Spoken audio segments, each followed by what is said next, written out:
coders, welcome back to our channel GTC MMMUT, and in today's video we are going to discuss status 253 questions.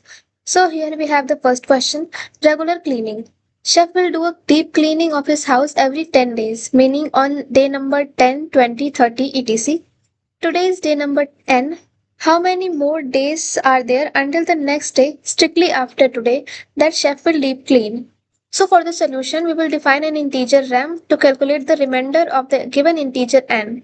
So if the remainder is 0, that means the given number is of the form of 10, 20, 30 etc. So the next deep cleaning day will be after 10 days. Else it will be 10 minus rem. So that's all with this question. Let's move to the next question. So the next question is post shopping. There is a shop with n items. The cost of the ith item is Ci. Chef wants to buy at most 2 items. Chef doesn't want to look poor, so if he decided to buy 2 items, the cost of the second item must not be smaller than the cost of the first item. That means Ci must be less than or equal to Cj. If chef decides to buy only one item, there is no such constraint. We need to find the maximum amount of money that chef can spend at the shop while buying at most 2 items. So let's move to the whiteboard and understand the key idea first. So now let's understand the key idea. We can buy at most 2 items, and if we buy 2 items I and j, then C of I must be less than or equal to C of j. We need to find the maximum amount. So we have two options, buy only one item or buy 2 items.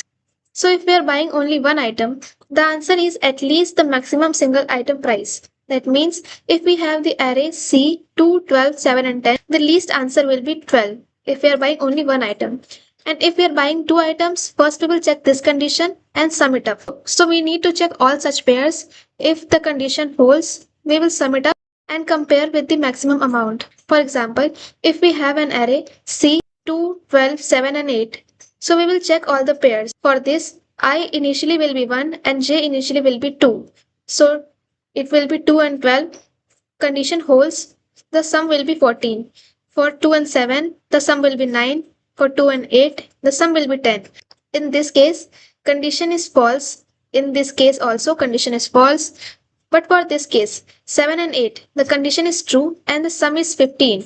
So maximum among this will be 15. And then we will compare the maximum element and the maximum among this.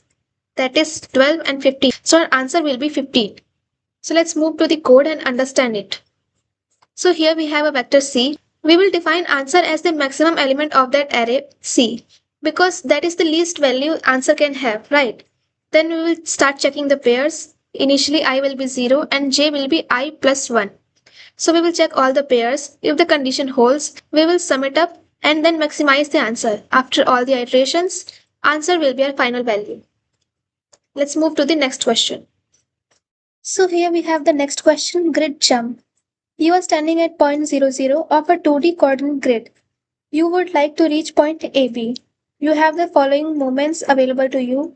First is move either 1 or 2 steps right for the cost of P coins. Second is move either 1 or 2 steps up for the cost of Q coins. And the third is move 1 step up and 1 step right for the cost of R coins.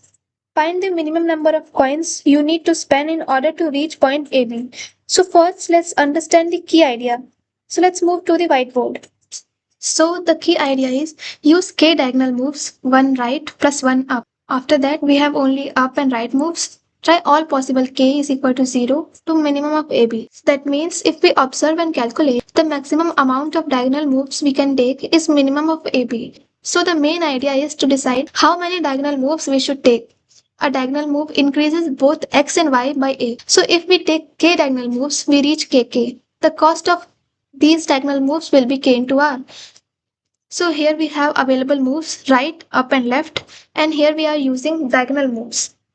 So if we are taking k diagonal moves, we will reach at kk, and the remaining right steps will be a minus k. Same for the up steps, it will be b minus k. And now if we calculate the cost for right steps, it will be CL of a minus k by 2. Because we can take 1 or 2 right steps, right? So if possible, we will take always 2 right steps. If it is not possible, then only we will take 1 step. So we will take CL of this. Same for this up step. We will take CL of b minus k by 2. And to calculate the cost, we will multiply them with p. And for this, we will multiply it with q. and the cost of diagonal move will be k into r. We will sum all the costs and it will be k into r plus CL of a minus k by 2 into p plus CL of b minus k by 2 into q. So if we take an example, here we have a is equal to 3, b is equal to 4, p1, q3 and r2. So we will see how many diagonal moves we can take. Firstly, k will be 0, like 0 diagonal moves. So all will be right steps and up steps. So if we calculate it now, the total cost will be 8. If we are taking one diagonal move, we will be at 1, 1. So the right steps will be 2 and up steps will be 3. Total cost will be 9. For 2 diagonal moves, total cost will be 8. And for 3 diagonal moves, total cost will be 9. And now we will calculate minimum of this. So minimum cost will be 8. So this is how our key idea works. So let's move to the code. So here we will define answer as int max because we need to minimize that answer. And now we will start iterating. So we will take k is equal to 0, that is our diagonal move.